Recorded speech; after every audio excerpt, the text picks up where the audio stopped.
Hello friends, आज के इस वीडियो में हम बात करेंगे Uttarakhand subordinate service selection commission की न्यू रिक्रूटमेंट नोटिफिकेशन, जो कि फ्रेंड्स यहाँ पर आपके समूह ग के अंतर्गत अपर निजी सचिव या फ्रेंड्स व्यक्तिगत सहायक के लिए आशुलिपिक या आशुलिपिक सह डाटा एंट्री ऑपरेटर पोस्ट के लिए यहाँ पर जारी की गई है, जिसके लिए आप ऑनलाइन अप्लाई कर सकते हैं 24 सितंबर 2024 से 14 अक्टूबर 2024 तक। इसका ऑनलाइन फॉर्म आप कैसे अप्लाई करेंगे, इसके बारे में हम बात करने वाले हैं इस वीडियो में। तो यहाँ पर फ्रेंड्स 14 अक्टूबर तक आपको इसमें आवेदन करना है और इस वैकेंसी से रिलेटेड जो भी जानकारी आपको चेक करनी है, ये फ्रेंड्स आप इसकी ऑफिशियल वेबसाइट पर जाकर, तो यहाँ पर देखिए ये इसका ऑफिशियल पोर्टल है जहां से आपको इसमें आवेदन करना है।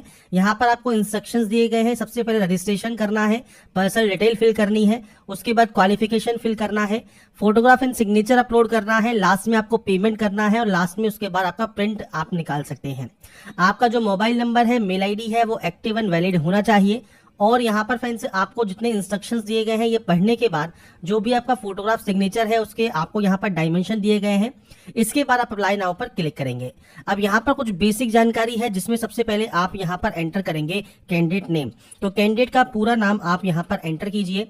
इसके बाद फ्रेंड्स यहाँ पर आपको एंटर करना है आपका फादर नेम, तो आप फादर नेम यहाँ पर एंटर करेंगे। इसके बाद आपको यहाँ पर देना है मदर नेम। नेक्स्ट ऑप्शन आपके DOB मीन से डेट ऑफ बर्थ का है, तो आप इस कैलेंडर पर क्लिक कर सकते हैं। और इसके बाद फ्रेंड्स आपका जो भी डेट ऑफ बर्थ है, डेट, मंथ एंड ईयर, ये आप यहाँ पर फिल करेंगे। 1 जुलाई 2024 को ये काउंट होकर आ जाएगा।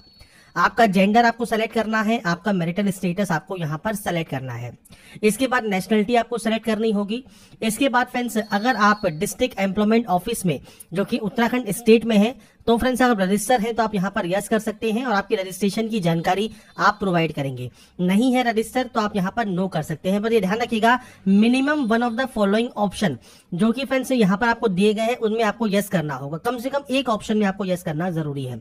अगर आप एम्प्लॉयड है तो आप यस कर सकते हैं, आपकी ऑर्गेनाइजेशन किस तरह की है, डेट ऑफ अप्लाइंग NOC कौन सी है, वो आपको देना होगा, नहीं तो आप नो करेंगे। अब यहाँ पर देखिए फ्रेंड्स तीसरा जो ऑप्शन है, देखिए थर्ड ऑप्शन, फोर्थ ऑप्शन, और इसमें फ्रेंड्स जितने भी ऑप्शंस आपको दिए गए हैं, इनमें से आपको केवल एक ऑप्शन को कम से कम टिक करना है। जैसे अगर आपने यहाँ पर किसी भी मान्यता प्राप्त संस्थान से हाई स्कूल, इंटरमीडिएट, उसके समकक्ष परीक्षा उत्तीर्ण की है अगर उत्तराखंड के राज्य में, तो आप यहाँ पर यस कर सकते हैं। नहीं की है तो आप यहाँ पर नो भी कर सकते हैं, अगर आपने किसी अदर स्टेट से यहाँ पर 10th या 12th की है तो। पर उस कंडीशन में ये जो 3 ऑप्शंस है, इनमें से आपका कोई एक ऑप्शन आपका यहाँ पर होना चाहिए। जैसे आपके पति या पत्नी या माता पिता उत्तराखंड राज्य में सेवारत सशस्त्र बलों या अर्धसैनिक बलों के नियमित कर्मचारी हैं, या जो सरकार, राज्य सरकार या अर्ध सरकारी संस्थान के कर्मचारी हैं, या फ्रेंड्स आप यहाँ पर उत्तराखंड राज्य में नियमित रूप से काम कर रहे हैं, तो ये आपको यहाँ पर यस या नो करना है। अगर आपने यहाँ पर 10th या 12th की है तो ही आप इसमें एप्लीकेबल होंगे, या इन ऑप्शंस में से कोई भी एक ऑप्शन आपका एप्लीकेबल होना चाहिए। इसके बाद डोमिसाइल ऑफ उत्तराखंड है, अगर आप उत्तराखंड के निवासी नहीं है तो आप यहाँ पर नो कर सकते हैं। अब यहाँ पर आप नो कर सकते हैं, पर उत्तराखंड से ही आपका 10th एंड 12th होना जरूरी है, और आप उत्तराखंड के निवासी हैं तो आप यहाँ पर यस कर सकते हैं। इसके बाद कैटेगरी है, तो आप general, EWS, OBC, SC, ST किसी भी कैटेगरी से बिलोंग करते हैं, वो आप सेलेक्ट करेंगे। अब ये सर्टिफिकेट किसने इशू किया है वो जानकारी देनी है। सर्टिफिकेट इशूइंग डेट क्या है, सर्टिफिकेट नंबर क्या है, सर्टिफिकेट किस जिले से जारी हुआ है और कब तक ये वैलिड है, आप उसकी जानकारी यहाँ पर प्रोवाइड करेंगे आपके कास्ट सर्टिफिकेट के अकॉर्डिंग। अगर आप SC या ST जो है आपका यहाँ पर सर्टिफिकेट है, तो सेम आपको यहाँ पर किसने ये जारी किया है, इशू होने की डेट क्या है, प्रमाण पत्र संख्या क्या है और किस जिले से ये जारी हुआ है, जानकारी आपको देनी है। सब कैटेगरी में अगर आप PH कैंडिडेट है, एक्स सर्विसमैन है, डिपेंडेंट है फ्रीडम फाइटर के, तो आप यहाँ पर यस या नो कर सकते हैं। अगर आप ऑर्फन कैंडिडेट है तो आप यस या नो कर सकते हैं। इसके बाद फ्रेंड्स आपको आपकी मेल ID देनी है, मोबाइल नंबर देना है। नेक्स्ट ऑप्शन है आपके एड्रेस का, तो पूरा एड्रेस आपको यहाँ पर देना होगा, एड्रेस लाइन 1 और एड्रेस लाइन 2 में। इसके बाद किस स्टेट्स में आपका प्रेजेंट एड्रेस है, किस डिस्ट्रिक्ट में है। इसके बाद फ्रेंड्स सिटी टाउन कौन सा है, पिन कोड क्या है, ये एड्रेस आपको आपके अकॉर्डिंग यहाँ पर देना है। प्रेजेंट और परमानेंट एड्रेस अगर ये अलग अलग है तो आप अलग अलग एंट्री कर सकते हैं, सेम है तो आप सेम पर क्लिक कर सकते हैं। इसके बाद है प्लेस ऑफ फिलिंग फॉर्म, तो जहां से भी आप फॉर्म को अप्लाई कर रहे हैं इस समय, तो आपका कोई भी, आप डिस्ट्रिक्ट से कर रहे हैं, तहसील से कर रहे हैं, आपके गांव से कर रहे हैं, तो आप उस जगह का नाम यहाँ पर मेंशन करेंगे। इसके बाद आपको यहाँ पर देना है पासवर्ड। तो यहाँ पर फ्रेंड्स देखिए जो पासवर्ड है वो कैसा होना चाहिए, तो मैंने आपको सैंपल शो कर दिया है। जैसे आप अपर केस यूज कर सकते हैं, आप स्मॉल लेटर्स यूज कर सकते हैं, आप नंबर्स यूज कर सकते हैं, और आप कोई भी स्पेशल कैरेक्टर जो आपको दिए गए हैं ये आप यूज कर सकते हैं अपने पासवर्ड में। तो कुछ इस तरह का पासवर्ड आप बनाएंगे। इसके बाद इस सिक्योरिटी पिन को आप यहाँ पर एंटर करेंगे और उसके बाद आप यहाँ से सबमिट कर देंगे। इसके बाद फ्रेंड्स यहाँ पर रजिस्ट्रेशन कंप्लीट होने के बाद अब आपको यहाँ पर लॉगिन करना है। तो आपका जो मेल आईडी या मोबाइल नंबर है और जो आपने पासवर्ड क्रिएट किया होगा और ये कैप्चा कोड डालकर आप यहाँ से सिंपली लॉगिन कर सकते हैं अप्लाई करने के लिए। इसके बाद फ्रेंड्स आप अपने पोर्टल पर लॉगिन हो जाएंगे और पोर्टल पर लॉगिन होने के बाद आपको यहाँ पर पोस्ट मिलेगी।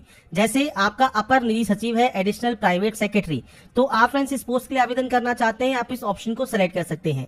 आप किसी और पोस्ट के लिए भी एप्लीकेबल है, जैसे मान लीजिए आप इस पोस्ट के लिए अप्लाई करना चाहते हैं, इस पोस्ट के लिए अप्लाई करना चाहते हैं, तो आपको यहाँ पर जितनी भी पोस्ट आपको दी गई है इन पोस्ट के लिए आप यहाँ पर आवेदन कर सकते हैं। आपको उस पोस्ट को यहाँ पर सेलेक्ट करना होगा। इसके बाद आप नीचे आएंगे और यहाँ पर आपसे पूछा गया है जो कि एडिशनल प्राइवेट सेक्रेटरी है, तो यहाँ पर विधि द्वारा स्थापित किसी भी विश्वविद्यालय की स्नातक उपाधि या सरकार द्वारा मान्यता प्राप्त कोई भी अन्य समकक्ष अर्हता के साथ हिंदी व अंग्रेजी दोनों में जो स्टेनोग्राफी है 80 शब्द प्रति मिनट, कंप्यूटर पर अंग्रेजी या हिंदी टंकन में न्यूनतम 4000 की डिप्रेशन प्रति घंटे की गति, ये आपके पास है या नहीं है। तो आप यहाँ पर जितनी भी पोस्ट सेलेक्ट करते हैं उन सभी पोस्ट की क्वालिफिकेशंस आपको शो करेंगी। जैसे पर्सनल जो असिस्टेंट है इसकी इंटरमीडिएट या उसके समकक्ष योग्यता आपकी होनी चाहिए। पर्सनल असिस्टेंट जो इस वाली पोस्ट है इसके लिए फ्रेंड्स आपका स्नातक उपाधि होना चाहिए। तो आप इनमें से जो भी यहाँ पर आपकी पोस्ट क्राइटेरिया है, जो भी आप सेलेक्ट करते हैं उनमें आपको यहाँ पर यस करना ही होगा, क्योंकि आपको इन पोस्ट के लिए आवेदन करना है। अगर आप उस पोस्ट के लिए एप्लीकेबल नहीं है तो आप उस पोस्ट को हटा सकते हैं। और इसके बाद ही फ्रेंड्स आपको यहाँ पर जो नेक्स्ट ऑप्शन है उस पर जाना होगा, जो कि है आपकी क्वालिफिकेशन टाइप का। अब यहाँ पर क्वालिफिकेशन में सबसे पहले आप 10th की एंट्री करेंगे, स्कूल या डिग्री आपको सेलेक्ट करना है, यूनिवर्सिटी का नाम कौन सा है, बोर्ड कौन सा है वो आपको सेलेक्ट करना है। इसके बाद फ्रेंड्स बोर्ड की लिस्ट आपको यहाँ पर सेलेक्ट करनी होगी, तो बोर्ड की लिस्ट आपको यहाँ पर मिल जाएगी। इसके बाद ईयर ऑफ पासिंग क्या है, तो आप इस कैलेंडर के माध्यम से आपका ईयर ऑफ पासिंग यहाँ पर दे सकते हैं।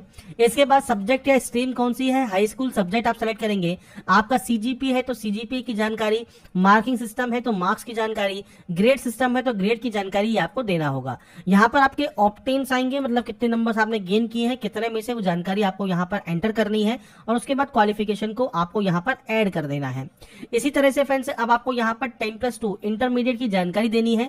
सेम आपको यहाँ पर आपके जो यूनिवर्सिटी या बोर्ड है वो आपको जानकारी देनी है, किस बोर्ड से आपने इसको पास किया है। इसके बाद फ्रेंड्स ईयर ऑफ पासिंग क्या है, तो आपका ईयर ऑफ पासिंग आप यहाँ पर दे सकते हैं। इसके बाद फ्रेंड्स आपकी सब्जेक्ट स्ट्रीम कौन कौन सी है, अब देखिए यहाँ पर आपको मिलती है लिस्ट। तो यहाँ पर फ्रेंड्स आपके पास जो जो सब्जेक्ट सही है वो आपको यहाँ पर सेलेक्ट करना है इस तरह से। तो आपकी फ्रेंड्स सब्जेक्ट्स की जो एंट्री है वो आप यहाँ पर कर सकते हैं। इसके बाद फ्रेंड्स सेम आपको यहाँ पर आपके नंबर्स की एंट्री करनी है और उसके बाद कितने में से कितने नंबर्स आपने यहाँ पर गेन किए हैं वो जानकारी आप देंगे और उसके बाद ऐड क्वालिफिकेशन कर देंगे। क्वालिफिकेशन ऐड होने के बाद अब आपको यहाँ पर जैसे आपके पास डिग्री है आप डिग्री की जानकारी देंगे। तो यहाँ पर सेम आपने इनमें से क्या क्या हुआ है, तो आपको यहाँ पर देखिए मल्टीपल लिस्ट मिलती है, वो आप सेलेक्ट कर सकते हैं। इसके बाद किस स्टेट से आपने इसको पास किया है वो आप सेलेक्ट कर लेंगे। इसके बाद बोर्ड कौन सा है, तो आपका फ्रेंड्स जो भी बोर्ड रहा है वो आप यहाँ पर सेलेक्ट कर सकते हैं। आपको बोर्ड की लिस्ट जो है वो यहाँ पर मिल जाती है। इसके बाद फ्रेंड्स डेट ऑफ इशू क्या है फाइनल ईयर मार्कशीट पर, तो वो आपको यहाँ पर जानकारी प्रोवाइड करनी है। तो आप यहाँ पर इस कैलेंडर पर जाएंगे और उसके बाद फ्रेंड्स आपका जो भी फाइनल ईयर मार्कशीट पर जो डेट मेंशन है वो आपको देना है। सब्जेक्ट या स्ट्रीम आपका कौन सा रहा है वो आपको सेलेक्ट करना है। सेकंड सब्जेक्ट या स्ट्रीम कौन सा है, थर्ड सब्जेक्ट स्ट्रीम कौन सा है, और उसके बाद आपके नंबर्स कितने हैं वो आपको एंट्री करनी है और ऐड क्वालिफिकेशन आपको यहाँ से कर देना है। तो यहाँ पर फ्रेंड्स सैंपल के तौर पर मैंने डाटा एंटर कर दिया है। इसके बाद फ्रेंड्स अगर आपने जो है टेरिटोरियल आर्मी में कम से कम 2 साल तक सर्विस की है, एनसीसी का आपके पास सर्टिफिकेट है, बी सर्टिफिकेट या सी सर्टिफिकेट, इसके अलावा आपके पास मान लीजिए जो आपसे पूछा गया है ग्रेजुएशन या पोस्ट ग्रेजुएशन की डिग्री है, तो आप यहाँ पर यस कर सकते हैं। वर्किंग नॉलेज कंप्यूटर पर है या नहीं है, शॉर्ट हैंड और आपकी स्पीड है या नहीं है, वो जानकारी आपको देनी होगी। इसके बाद एग्जाम सेंटर आपको चूज करना है, तो आप अपने अकॉर्डिंग जो भी सेंटर्स आप यहाँ पर चूज करना चाहें वो आप 2 सेंटर्स चूज कर सकते हैं। आपके खिलाफ कोई केस वगैरह है या नहीं है वो जानकारी आपको देनी है। इसके बाद कोई भी ID proof, Aadhaar card, driving license, PAN card, passport, voter ID वो आप सेलेक्ट करेंगे, उस आईडी का नंबर देंगे और उसके बाद कंटिन्यू कर देंगे। इसके बाद friends next option photograph and signature upload का है। अब फोटोग्राफ आपकी लेटेस्ट होनी चाहिए, सिग्नेचर भी आपको यहाँ पर अपलोड करना है। इसके लिए आपको चूज फाइल पर क्लिक करना है, जेपीजी फाइल को सेलेक्ट करके यहाँ पर अपलोड करना है। फोटोग्राफ एंड सिग्नेचर अपलोड करने के बाद ही आप कंटिन्यू कर पाएंगे। अब यहाँ पर फ्रेंड्स देखिए, जो फोटोग्राफ एंड सिग्नेचर जब आप अपलोड करते हैं तो यहाँ पर हो सकता है कुछ इस तरह का एरर आपको शो करे। तो यहाँ पर देखिए, जो डायमेंशन है जो आपकी पिक्सल में आपसे कही गई है, यही सिर्फ यहाँ पर ये इसको मान्य करता है। तो आपको यहाँ पर जो भी डायमेंशन है पिक्सल में वो आप चेंज करेंगे। जैसे आपकी विड्थ आपको दी गई है, हाइट आपको यहाँ पर दी गई है, तो आपको इस तरह से आपकी जो पिक्सल है वो चेंज करनी है।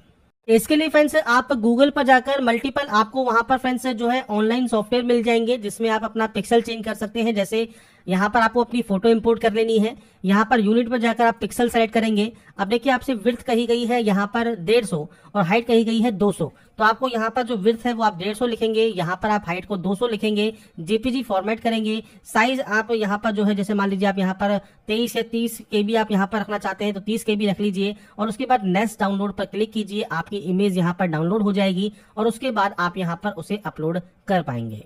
इसके बाद फ्रेंड्स नेक्स्ट ऑप्शन आपके सामने एप्लीकेशन प्रीव्यू का होगा। तो यहाँ पर आप प्रीव्यू को चेक कर लें, कोई भी गलती है तो बैक एंड एडिट आप कर सकते हैं।